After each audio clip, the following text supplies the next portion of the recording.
retention begins long before a new donor is acquired. And fundraisers need to recognize that they have to earn the right to ask for a gift. And that requires relationships. And that's how women react to philanthropy.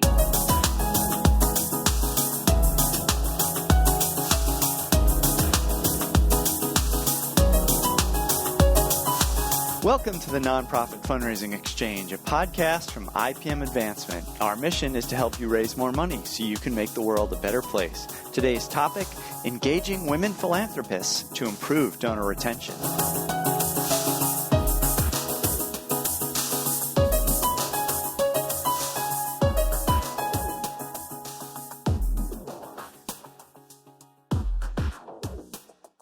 Women have long played an important role in philanthropy. Yet many nonprofits largely ignore women in their fundraising strategies. Outdated ideas and beliefs emphasize men as the primary philanthropists in the household. But this is no longer true, if it ever was. In today's podcast episode, we'll explore where these misconceptions came from, the reasons why women give, what women expect in return from the organizations they support, and how your nonprofit can better engage women to become long-term partners in advancing your mission. Let's meet our panel. My name is Michelle Revior. I've been a development and nonprofit professional for nearly 30 years. The last 5 years, I've served IPM and as a fundraising strategy consultant for nonprofits, and I offer a niche expertise in women-focused strategies. And I've been a frequent conference workshop presenter on this topic as well. Thank you, Michelle. Mac. I am Mac Perlich. I'm CEO and publisher of On Media. But more passionately, I am the founder of Act One, a nonprofit which really blends with the work I do with On Media and is celebrating its 10-year anniversary this month. Oh, that's fantastic. Yeah, great. And Trish? I'm Trish Stark. I'm the managing director for First Western Scottsdale. We're a boutique private bank and wealth management firm, and we have a unique area focusing on working with women in the financial arena. I've been very active in the community, and I'm passionate about many causes, including Phoenix Children's Hospital, ASU, of course, the McDowell-Sonoran Conservancy, and Arizona Community Foundation. And I'm Curtis Schmidt. I work for IPM Advancement, and I'm your host and moderator today. So thank you all for being here. I'm really excited to hear your thoughts and perspectives on this topic. The place I wanted to start was, Michelle, you had sent me some data in preparation for this podcast. And there was one particular aspect that really struck me that I'd like to start with. And I'll read the quote. Estimates indicate 2/3 of all wealth in the U.S. will be controlled by women by the year 2030. So that's 2/3 of all wealth. That's significant. So clearly this is something that nonprofits can't afford to ignore. Did you want to say something about that before I actually get to my first question, Michelle? Absolutely. It's an unprecedented wealth transfer. Never been. And, it could be up to $86 trillion in financial assets going to the next generation, and much of which will be transferred to women. Women will be at the center stage of that transfer. And, it's an important factor to be considered when it comes to philanthropy. So given this projection, I think what I wanted to start with was a little context. So can you give an overview of the history of women in philanthropy? What's been their role in the past, and who are women in philanthropy today? Women's role in philanthropy has a very long history, most of which is not always at the headlines or had been at the headlines, but back to 1700s, women have played roles as important community leaders, social drivers, and economic philanthropists. But because men played the primary role of financial providers and decision makers in a household, society rarely celebrated the public efforts of women and their philanthropic drive. So things like the American Red Cross, United Way, the PTA, and many more were all started by women. But today, women are revolutionizing giving and purposely and intentionally taking their place at the philanthropic table. They're driving more decisions, and they're outnumbering men in terms of the household CFO. They're the ones making decisions. In fact, recent studies show just in the past 5 years, more than 30% increase in women making financial decisions versus men as part of the household. And that is expected to grow to probably 95% of the women will be making household financial decisions in the short time frame. And so when you go back to that wealth transfer number, realize that $86 trillion will very much be in the hands of women and how they use it. Additionally, there's two key predictors of giving, education and income. And we know women are increasing and surpassing in many cases men, especially when it comes to education. From 2010 to 2021, the private wealth held by women grew from 34 to 72 trillion. That's just in 10 years.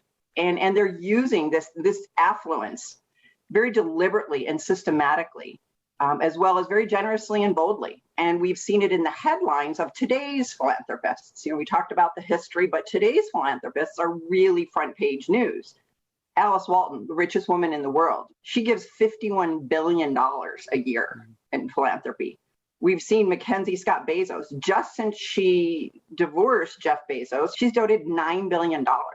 Melinda Gates, $29 billion. Priscilla Chan, who runs and leads the foundation that Facebook started, $2.7 billion. And while I understand most organizations don't have women of this stature in their donor portfolios, it's an important headline, an important recognition that demonstrates the changing power of women and donors, and that they're stepping to the front of the line when it comes to transformative giving. And even those without this same capacity, of which the majority of us are, this level is still serving as role models for women of all contribution levels. Mac and Trish, I want to get your perspectives, and I will in a moment, but there's one more piece that I'd like to get Michelle's input on to lay the foundation for this conversation today. And that has to do with donor retention. We all know that this is a significant challenge for a lot of nonprofits out there. And there's a really interesting connection between donor retention and women-focused philanthropy. Michelle, can you briefly describe that connection and why women-focused philanthropy can be an effective way for nonprofits to address this challenge of donor retention? Just a teeny bit of background, the average nonprofit, retention is around 45% of most of their donors, less when it comes to retaining new donors after their first year of giving. That's not great. And yet they're still spending so much time and their money and efforts, and they're being evaluated on identifying and soliciting new donors. But it costs 5 times more for a nonprofit to find new donors than it does to keep current donors happy. And so when it comes to addressing donor retention, and where it really crosses over with women, is it requires a shift in focus from quantity to quality. And that's an important relationship factor. It has to go from an ROI to an ROR, a return on investment to a return on relationship. And that's an understanding that retention begins long before a new donor is acquired. And fundraisers need to recognize that they have to earn the right to ask for a gift. And that requires relationships, and it requires them to learn about the donors and they can help them achieve their philanthropic goals. And that's how women react to philanthropy. Can you say more about how to build those relationships, the kind of relationships that translate to giving, especially for women? Building relationships with women is a must in order to garner significant gifts. And nonprofits can't expect aspirational funding levels from women if they don't take the time to build inspiration. And that's through engaging and getting them invested in the nonprofit mission in ways that's most meaningful to them, the donor. It's not about what the nonprofit needs. It's about what the donor wants to accomplish with their philanthropy. And it really is regardless of how many zeros they can put on their check. It's about creating that relationship and that return on that relationship. I'd like to check in with Mac and Trish at this point and see, do these things resonate with you? Do you feel like this describes you and your reasons for philanthropy? I think it describes me personally perfectly, as well as I work with a lot of donors or high net worth individuals and families with my business, and I see it with them as well. In general, I'm prioritizing those organizations where I've got a real interest or connection. And, I think it's really critical to be involved for me personally, at a much deeper level. I put together a budget each year to determine how much I'm going to give for philanthropic purposes. And in general, I'm going to do it. Those funds are going to be used for those organizations that I have some personal connection with. In addition, it's really helpful for me to be able to, because my philanthropic contributions are not in the, they're certainly not in the Melinda Gates range, but where I feel like I can really add value to organizations is by introducing others to their cause, bringing them into the fold, and sharing my passion about the purpose with them. And that can multiply in and of itself. Mm. And to speak to what Trish just said, they always talked about time, talent, and treasure being the most important in philanthropy. But recently, there's been an addition of 2 other T's, ties and testimony. And what Trish talked about was the ties. So not only do women stay longer, but they invite others to join them. And Trish knows this. I have always used her as my unnamed example of a woman who may not have had the highest level of capacity, although she was very generous, but she was so valuable to the organization because of her passion and her engagement and her ability to open doors, to make introductions, and bring other women with similar like-minded interests to the organization. And that quadrupled and more her impact on the mission. Yeah, that's really interesting because it's more than donor retention at that point. It's donor retention plus. Mac, of what Michelle has shared, what has really struck a chord for you? I think for me personally, and for Act One organizationally, being able to see the impact of where your money goes is so powerful. I don't need my name on the wall. I don't need a little bubble on the wall of the organization. Maybe it's a big bubble. Usually mine's a little bubble, but I don't need that. I need to see what my dollar is doing. And going back to the historical perspective, you guys are all probably way too young to remember, but Donna Reed doesn't live here anymore. If you remember Donna Reed, she couldn't initiate vacuum cleaning and vacuuming until she checked with her husband. I mean, it wasn't quite that bad, but it was. Decision-making was very much unilateral. And she's gone. She's stepped off stage. And I think women now are much more knowledgeable about and comfortable with making those decisions. And I think they also are more comfortable diving into an organization and learning about it as opposed to men. At least that's what we've found. Yeah. Well, I think that's a great segue to my next question, because I wanted to ask about the difference between how men and women make philanthropic giving decisions. So, Michelle, what information do you have for us on that? Well, I will tell you, Curtis, this could be an entirely 2-hour conversation just in this, just on this topic alone. But, and I will kind of set a caveat in the beginning. The research that I use and my experience is primarily heterosexual. It doesn't necessarily apply to all individuals and households, but it certainly, if you take the pieces of them, they do apply to most any donor circumstance. For women, women prefer to be heard and known before they're being asked. It goes back to that relationship building, right? Women prefer that engagement recognizes their personal life cycles, and the COVID pandemic is a perfect example of this. Women, because of their family responsibilities with either having children or taking care of children, or often being the primary caretaker for elderly family members or parents or others, they tend to fall in and out of the giving cycle much more than men do. And so when they aren't available, or as available as they may have normally been, it's important that fundraisers recognize that difference. Okay, it's not the right time for Trish or Mac to lead this or be the primary, but we don't want to forget about them. We just keep them engaged in a way that fits for their personal life cycle. And then down the road, we'll see what happens and go from there. But we don't want to forget about them. And when women give, they tend to express a desire to help others, where men tend to focus on the benefits from being charitable. Another key research statistic is women donate to nonprofits to address problems they perceive in their communities. And if you look back in history, that's what a lot of those first nonprofits did, right? They were addressing community issues. 60% of men, however, say they give from a strategic mindset that takes into account tax benefits and other practicalities of giving. Women also are more likely to use what Trish and Mac both kind of reference as impact investing to complement their charitable giving, where men are more likely to use that investment in place of their charitable giving. You know, women connect through storytelling. You've got to make sure your cause has a story to tell. And women have lots of questions and they want to know more. They want to be fully engaged in the accountability. Mac mentioned the accountability is vital. They're not going to give you large amounts of money without knowing how it's spent initially and it's being used appropriately.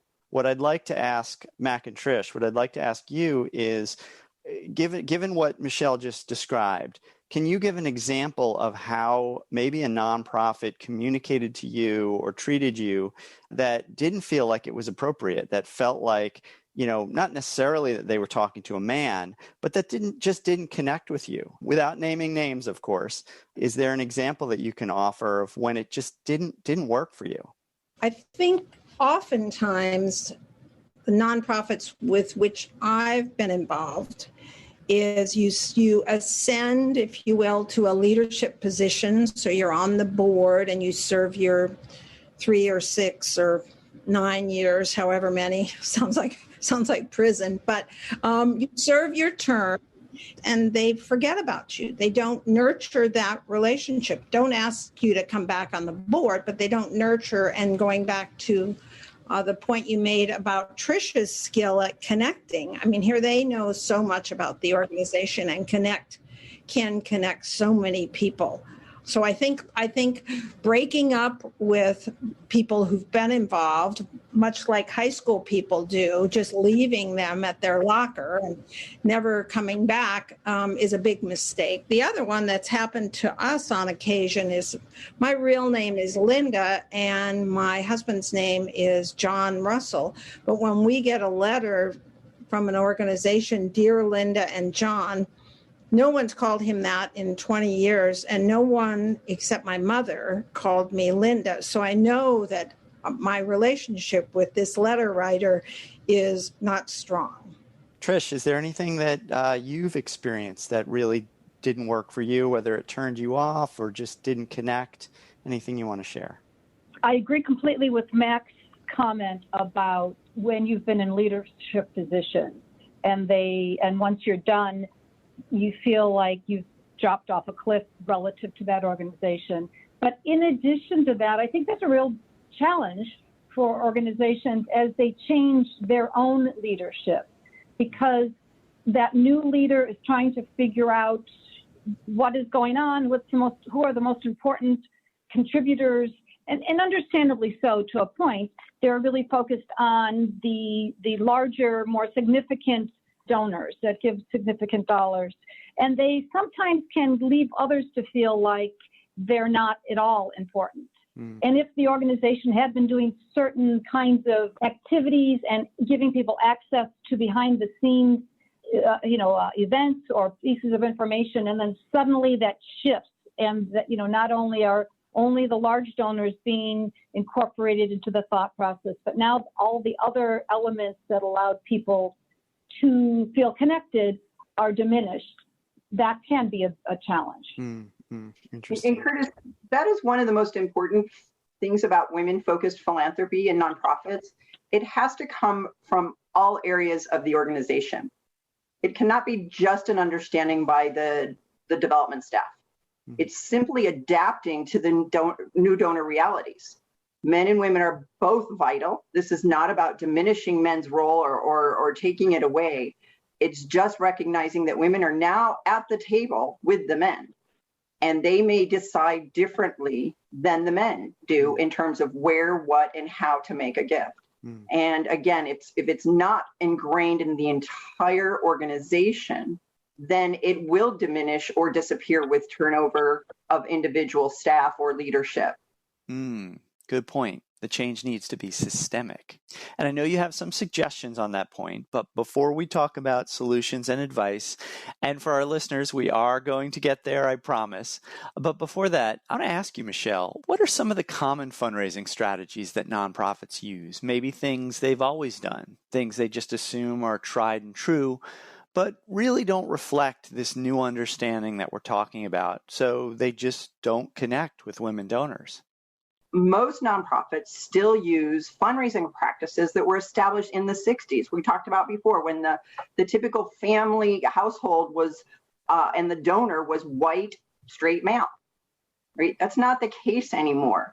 And historically, these practices started in universities, very often the larger educational institution where alumni and others responded to approaches that involved competition, deadlines, recognition, board positions, peer pressure in many cases. And eventually those ideas kind of spread to other nonprofits as that sector continued to grow. And here we are almost 60 years later, and people are still using those approaches. It's like that stereotypical thermometer, right? Yeah. We have this goal and this deadline. Yeah. It's very type A. Right. And the give by dates, right? That pressure, that competition, recognition. Mac mentioned, women really don't care that their name is anywhere. But I will to say separately, it is important that it is. So even though a woman may say, I don't want to be recognized or don't put my name on something, the reality is they are examples of very good philanthropy. So it is important to recognize them and find a way that is mutually beneficial for both them and the organization, as well as give examples to others as to how important women contributions can be. These practices are not appealing to most women, and they often will alienate them. And in many cases, they now alienate their spouse too. If you're not respecting their wives' role in the decision-making and philanthropy, they are just as easily offended and will decline to participate as the women are.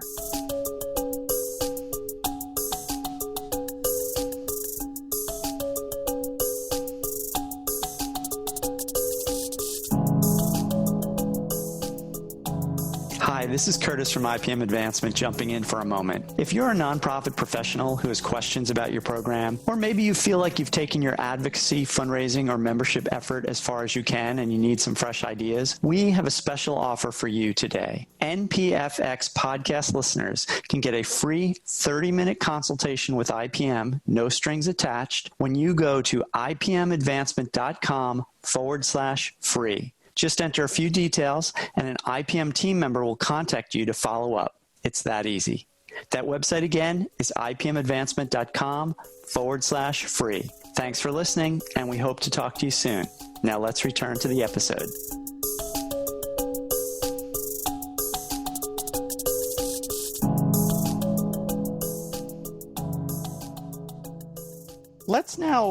Let's jump to our recommendations, solutions, things that nonprofits can do so that they actually do better with engaging women philanthropists. And what I'd like to do this time is I'd like to actually start with Trish and Mac and ask you, what are some of the things that nonprofits do that do make you feel really good about giving? What speaks to you?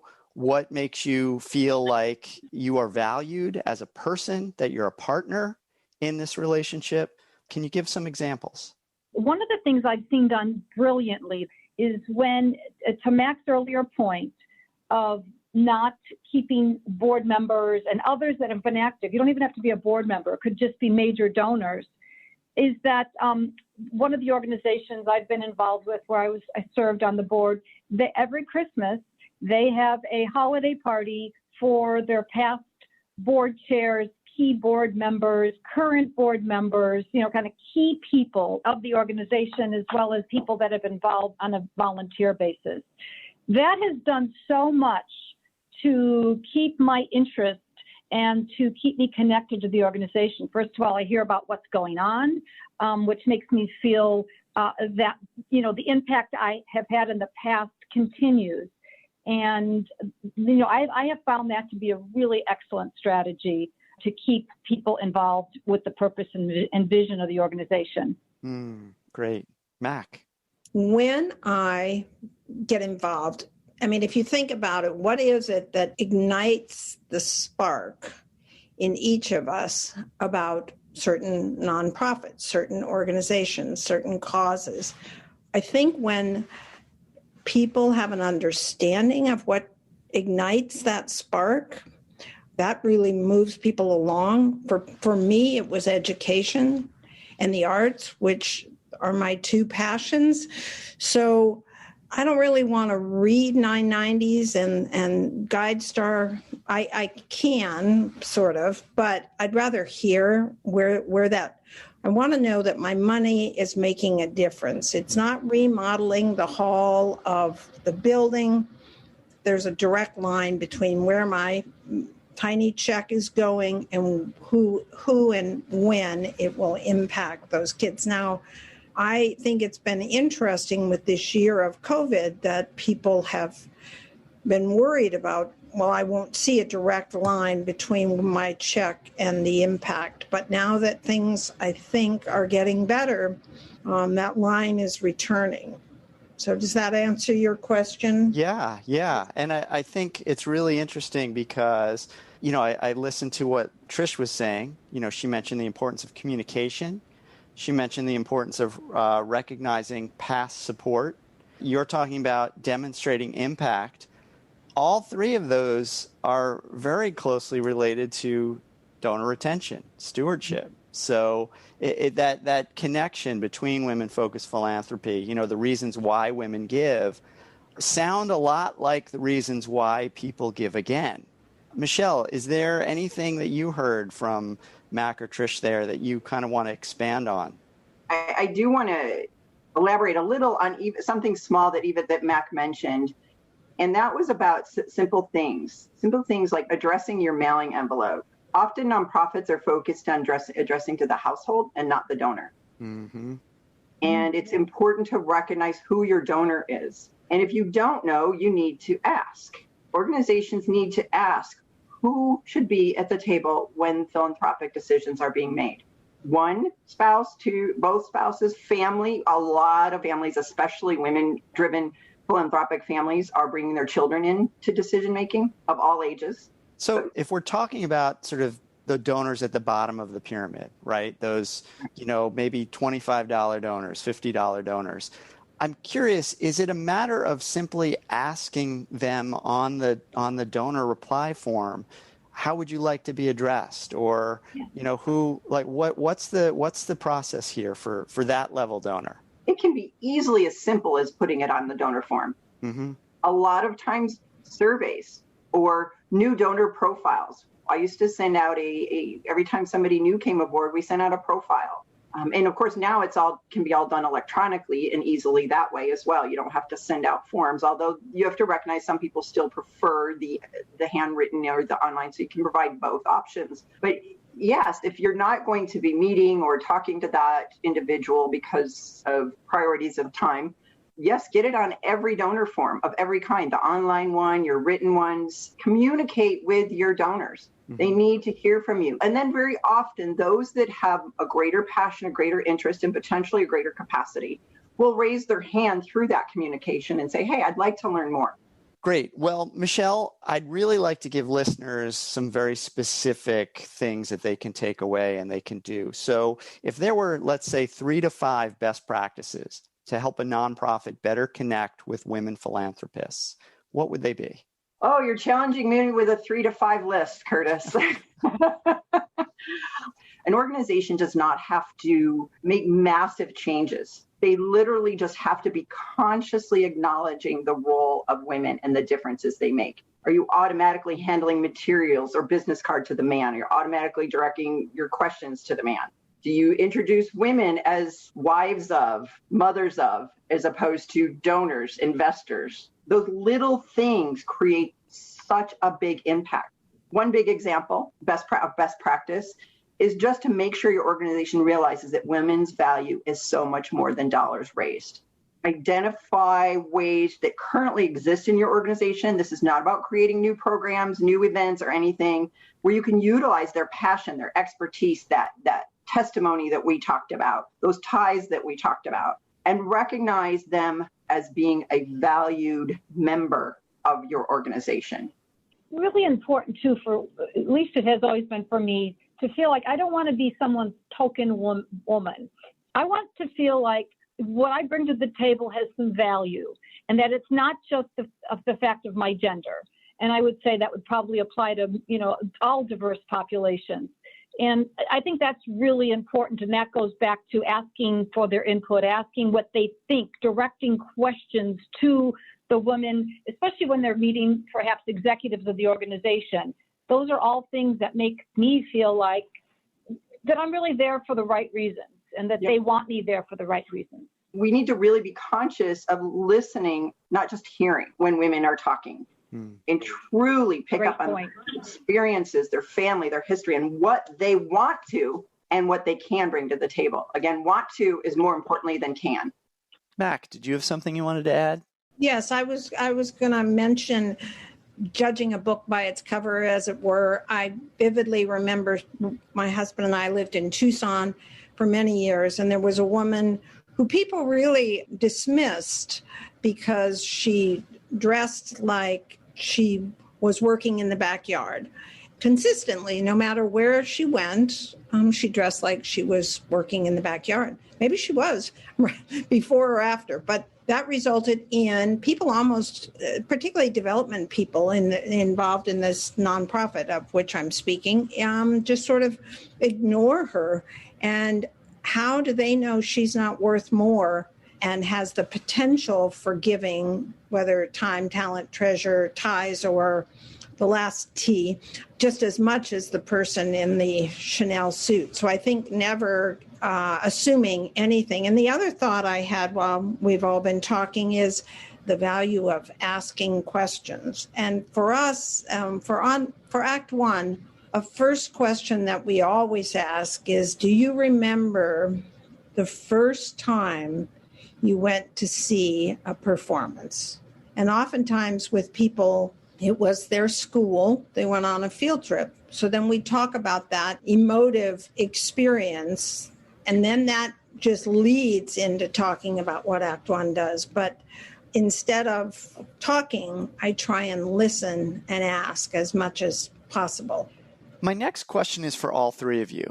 Can you give an example of something that an organization did that really spoke to you, something that made you feel important to them? In other words, an example of a time when a nonprofit organization really got it right. Two very quick examples. I give every year to a cancer organization in honor of my mother's survivability of breast cancer. And every year I do a tribute gift, and I say it's in honor of her 12th, 15th, whatever. One year I indicated the wrong year. I was missing by a year. The organization called me and said, gee, you put down 12th when we have it tracked as 13th.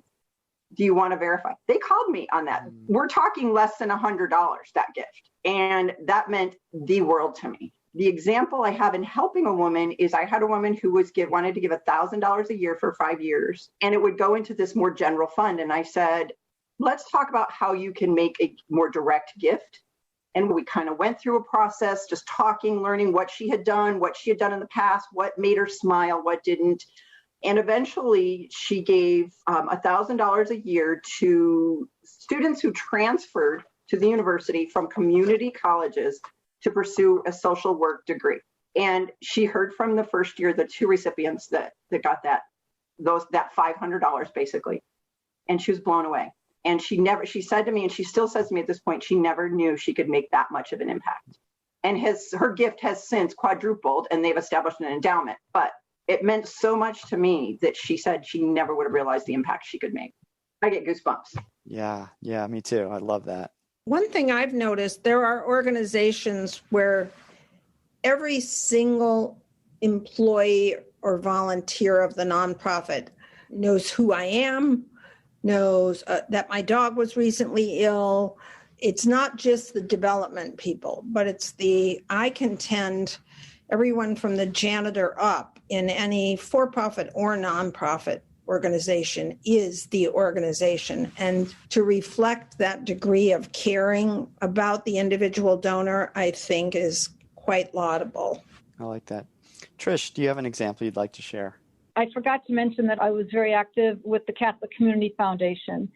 And they asked me if I would serve as chair of the 50th anniversary Crozier Gala, which is their big fundraising gala. And in order to do that, I got a call directly from the bishop on a Saturday morning, which had so much more impact than it would have during the week at work.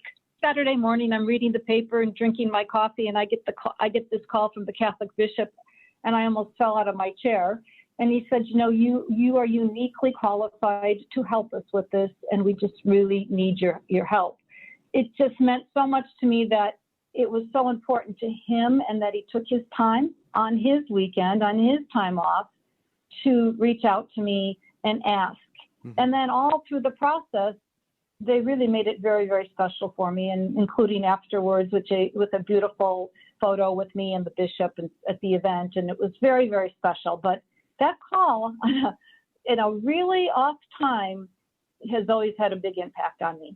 Yeah. It's like, Michelle, you were talking about the small things that don't require a lot of money. Organizations, nonprofits are always strapped for resources, both personnel and dollars. And if they really just think about building genuine relationships, it doesn't cost a lot of money. It is not the galas that build genuine relationships. It's not the golf tournaments. Yeah. It is really spending the time knowing, learning, valuing your donors. And very often you don't have to then go search for new ones, because if you do that with your current donors, they will bring in new donors. Well, we're nearing the end here. I know. There's so much more we could cover. I'd like to know for each of you, if there was one insight you wanted a listener to take away from this conversation today, or some key piece of advice they could use to engage women philanthropists better, or some aspect of this conversation that you think is really important that hasn't come up yet and you don't want to leave without saying it, what would that be? It is the little things. It's making people feel that not only they make an impact, but that they as a person are important to you, that they're just not a checkbook.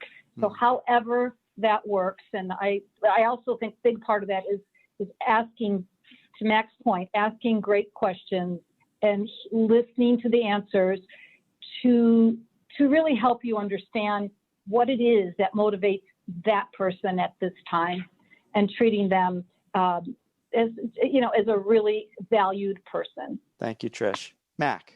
And to build on what Trish said, I think nonprofits need to recognize the development department is not on the third floor. The development department is everyone, from the top down, including the volunteers. It's back to what Michelle said in the very beginning. It's all about relationships. Thank you.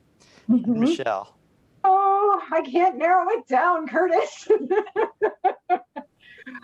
I think that one of the most important things to realize is if we want to enable women to give to their full potential, we need to ask them to, and we need to allow them to. And we need to be clear and transparent and compelling from the start about their role in advancing the organization and the fact that we can work together to achieve things we could not individually. And women have that ability. Your support from women will directly reflect your ability to listen to their wants, needs, and suggestions. And one of my favorite quotes that I will end with is from Ted Rubin, who is not involved in philanthropy, but I think he should be, that relationships are the new currency. You need to honor them, invest in them, and realize if you're only focused on the money, you will risk completely overlooking the people. And that is with all donors, but especially with women. Great reminder. Thank you. And thank you all. Mac Perlich, Trish Stark, Michelle Rebior, thank you so much for your contributions today. Before we leave, I always like to give our guests an opportunity to plug some nonprofit organization that you love. Is there a nonprofit you'd like to share with our listeners? I will plug Act One, and I will do so because what I'm particularly proud of, we've had nearly 250,000 children's eyes and hearts opened to the arts by taking them on field trips, both in the Phoenix metro area and Tucson. But in the year that the arts weren't performing and the schools were closed, Act One, they didn't just sit there. They realized if we can't bring the kids to the arts, we're going to bring the arts to the kids. And they just launched, it's so cool, a VR field trip, which they will be taking into schools that is magnificent, that is a 3D trip, so to speak, for kids to experience 3 different art forms in a 45-minute VR experience with content taught by the teacher or facilitator. It is so cool. So instead of just sitting and saying, oh gosh, they chose to create something new. That's great. That's great. And Trish, who would you like to plug? I would like to plug ASU's Lodestar Center for nonprofit philanthropy. In essence, it is a group that not only trains future leaders and current leaders in the nonprofit space. In essence, it teaches them to fish rather than giving them the fish. But they have all kinds of research and information available. Excellent. Thank you for sharing those nonprofits with our listeners. That wraps up our discussion about engaging women philanthropists to improve donor retention. Once again, thanks to our panel, Michelle Rebior, Mac Perlich, and Trish Stark, for sharing their insights and expertise. If you'd like to learn more about our panel members, we'll include that information in the show notes. We will also provide links to the nonprofit organizations referenced during the show. If you like this episode, we would love your help spreading the word. First, please subscribe in Apple Podcasts, Spotify, Google Podcasts, or your favorite podcast app, so you always know when a new episode is released. Second, forward the episodes you like to friends and colleagues by email or share on social media. Word of mouth is one of the best ways you can help us reach more nonprofit professionals like yourself. And if you're an Apple Podcast listener, please leave us a review. Positive reviews are how many listeners decide whether or not to try out a new podcast. We appreciate your help. For back episodes and more resources like white papers, infographics, and blog articles, please visit the free IPM Advancement Nonprofit Resource Library at ipmadvancement.com/resources. Thanks for listening, and we'll see you next time.